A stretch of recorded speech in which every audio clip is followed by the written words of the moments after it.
నిన్న పిఠాపురంలో అంటే ఉప ముఖ్యమంత్రి గారు గెలిచినటువంటి నియోజకవర్గంలో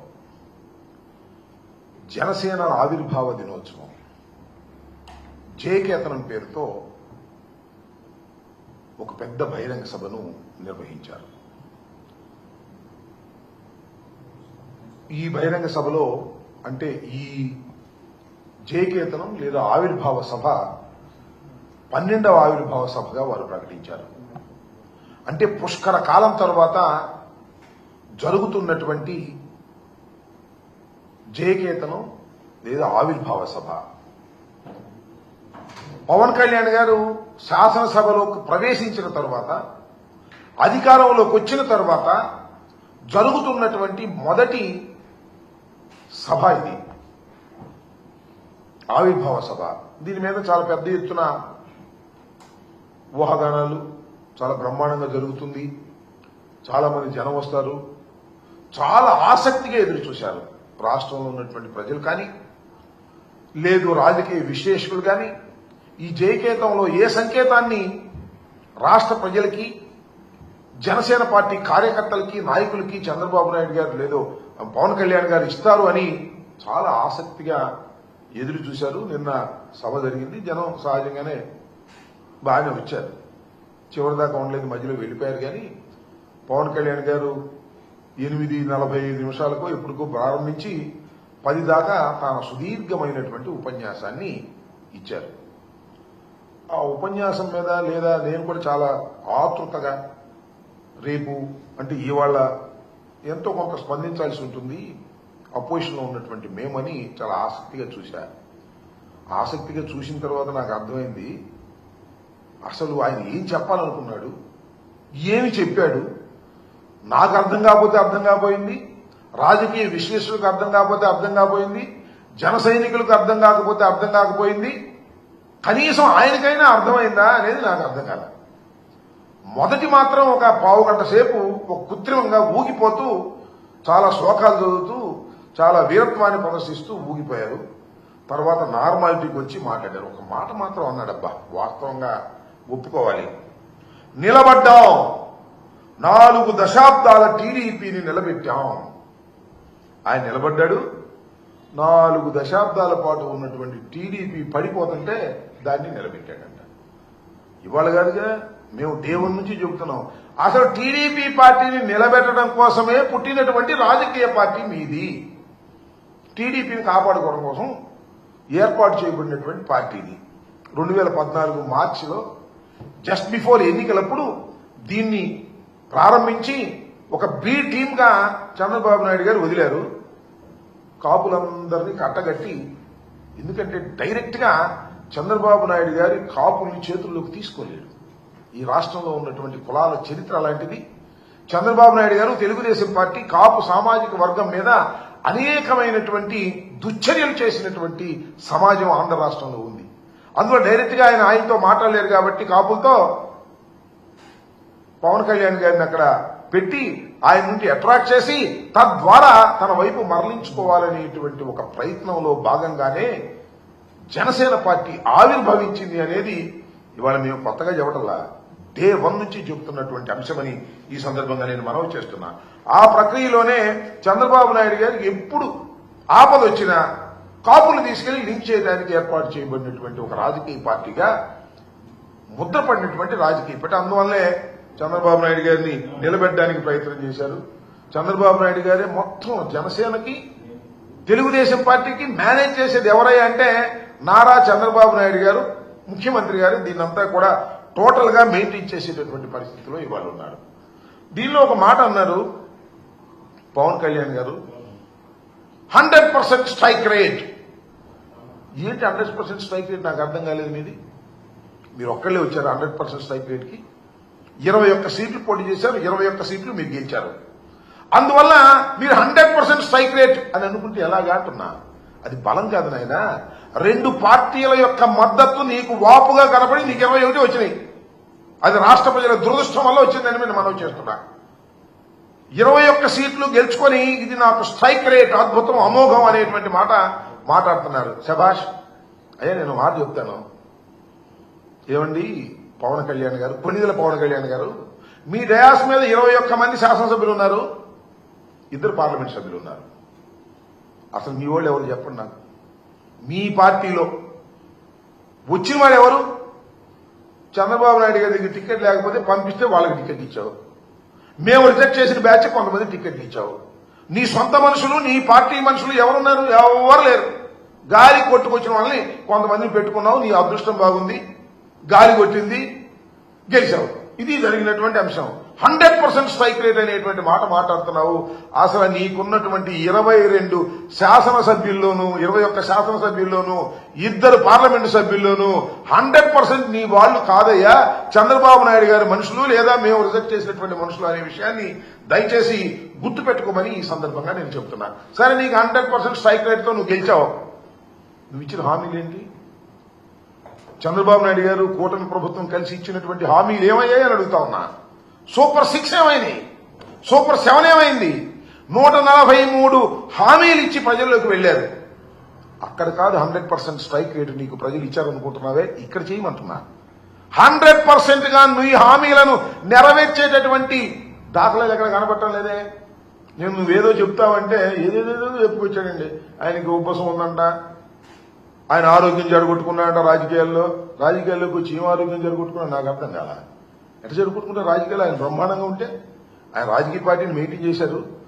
ఒక సినిమా సమాజంలో ఉన్నాడు, ఒక మంచి సమాజంలో బ్రతుకుతున్నాడు, ధనం కూడా విపరీతంగా ఉన్నది. ఆయనకి ఆరోగ్యం జరగొట్టుకున్నాడ నాకు అర్థం కదా. అంటే తుపాకీ పట్టుకుని ఏమన్నా అడవికి వెళ్ళాడా? ఏమన్నా పోరాటాలు చేశాడా? నేను ఆరోగ్యం జరగొట్టుకున్నాను, రాజకీయాల వల్ల ఈ 11 సంవత్సరాల పాటు రాజకీయాలు లాగటం అంటే సామాన్యమైందా, ఎంత కష్టమైంది అని ఆయనే చెప్పుకునేటటువంటి పరిస్థితి వాళ్ళ కనిపిస్తా ఉంది. అంతేకాదు నాకు చాలా విచిత్రం వేసింది ఏంటంటే, ఎవరో హిందీ పత్రిక, ఇంగ్లీష్ పత్రిక ఈయన గురించి రాశారంట మ్యాగజైన్ లో. లెఫ్ట్ ప్రారంభమయ్యాడు, రైట్కి వెళ్ళాడు, మళ్ళీ సెంటర్కి వచ్చాడు. ఏంది ఇది? ఇదేమిటి అంటే అక్కడే తిరుగుతున్నాడు. నేనంతా పిఠాపురంలో సభ పెట్టి ఆ దగ్గరే తిరుగుతా ఉన్నాడు. నన్ను ఇట్లా అన్నారు, నేను అసలు లెఫ్ట్ నుంచి రైట్కి ఎందుకు వచ్చాను, రైట్ నుంచి సెంటర్కి ఎందుకు వచ్చాను, చెగువీరా అని ఫోటోలు వేసుకున్న మాట నిజమేను. చెగువీరా డాక్టర్ కాబట్టి, సమాజానికి సేవ చేస్తున్నాడు కాబట్టి ఆయన పంపేసుకున్నాడు, కానీ ఆయన సిద్ధాంతాలకు నాకు పనేంటి అంటున్నాడు. ఇది కాదు, ఇంకో గొప్ప విషయం చెబుతాను మీకు. వాళ్ళ ఇంట్లో రామనామ స్మరణ వినపడుతుందంట ఎప్పుడు కూడా. అంతకుముందేమన్నాడు గుర్తుందా మీకు? ఆయన మర్చిపోతాడు, అది వేరే అంశం.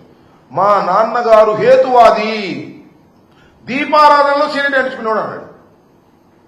నేనేమి పాపం వారిని వాళ్ళ నాన్నగారిని కించపరచాలని కాదు సుమా, ఎందుకంటే ఆ నాన్నగారు చాలా గొప్పవాడు. 3 బ్రహ్మాండమైనటువంటి పేరు ప్రఖ్యాతులు సంపాదించుకున్నటువంటి కొడుకుల్ని కన్నటువంటి వ్యక్తి. కానీ దేనికో దానికి సెటిల్ అవ్వను స్వామి. మీ నాన్నగారు హేతువాదా లేక రామనామస్మరణ చేసే వ్యక్తి ఏదో సెటిల్ అవ్వకోకుండా ఆయన్ని కించపరిచేటటువంటి కార్యక్రమాలు ఎందుకు చేస్తున్నారో నాకు అర్థం కావడంలా. అక్కడక్కడే తిరిగేటటువంటి కార్యక్రమం చేస్తున్నారు. ఏమిటో ఇది చాలా దురదృష్టకరమైనటువంటి అంశం. చాలా మంది అనుకున్నారు ఉప ముఖ్యమంత్రి గారు కదా, ముఖ్యమంత్రి గారి తర్వాత ముఖ్యమంత్రి అందరు వాడు కష్టపడి సాధించుకున్నాడు, 21 సీట్లు గెలిపించుకున్నాడు. తన పార్టీ వాళ్ళు కాపోయినా ఆ పార్టీ వాడిని పట్టుకుని ఉప ముఖ్యమంత్రిగా ఉండి మరి ఇచ్చిన హామీల పట్ల నీ జయకేతంలో ఏమైనా మాట్లాడేవా? ఇదిగో మేము సూపర్ 6 ఇచ్చాం, ఇవన్నీ కూడా అమలు చేయబోతున్నాం. మేము ఇంతకు ముందు అనేకమైన హామీలు ఇచ్చాం, ఫలాల హామీని నెరవేర్చబోతున్నాం. మళ్ళా రాబోయే కాలంలో వైఎస్ఆర్ కాంగ్రెస్ పార్టీని ఎదుర్కొనే ధీటైన పార్టీగా మేము తయారవుతాం, జనసేనను పెంచుతాం. అదేం లేదు. జనసేనను పెంచుతామంటే పవన్ కళ్యాణ్ మన చంద్రబాబు నాయుడు గారు ట్యాప్ కట్టేస్తాడు. అందువల్ల ఆ మాట అనేటటువంటి ధైర్యం లేకోకుండా మాట్లాడేటటువంటి ప్రయత్నం ఇవాళ చేస్తున్నారు. మళ్ళా కొత్త విషయాలు చాలా గొప్పగా మాట్లాడండి. మీకు గుర్తుందిగా ఆ మధ్యన ఉత్తరాది వారి అహంకారం ఏమిటి, ఉత్తరాది వారి మన దక్షిణాది మీద పత్రం ఏంటి అని చిందుకున్నాడు, స్లోగన్లు ఇచ్చాడు. మనం మారిపోయాడండి. ఇప్పుడు ఉత్తరాది వారి అహంకారం పోయి ఉత్తరాది వారికి దక్షిణాదిని కాపాడటం కోసం ఆయన ఒక సైనికుడిగా తయారయ్యాడు. మొత్తం వెళ్ళాడు. షణ్ముఖ వ్యూహం అంట, అదేంటో నాకు అర్థం కాల. ఒక వ్యూహం నుంచి ఒక వ్యూహం, ఆ వ్యూహం నుంచి ఈ వ్యూహంగా మారుతాడు. ముందేమో ఎర్ర కండువా వేసుకుంటాడు, ఆ తర్వాత మళ్ళీ ఏదేదో కండవాలు వేసుకుని మళ్ళా వచ్చి కాషాయ రంగు వేసేసుకుంటాడు. ఎందుకు మారావు అసలు ఏమిటి ప్రజలకు చెప్పాలి కదా, ఎలా మార్పు చెందుతూ వచ్చావు సిద్ధాంతం చెప్పాలి కదా, నాకు అర్థం కాలేదు. ఎక్కడ చోట సెటిల్ అవ్వాలి కదా, ఎక్కడ సెటిల్ కావట్లా, ఎక్కడ సెటిల్ అవుతాడో అర్థం కావట్లా, గాల్లో కొట్టుకుపోతా ఉన్న ఎటు పెడితట్టు.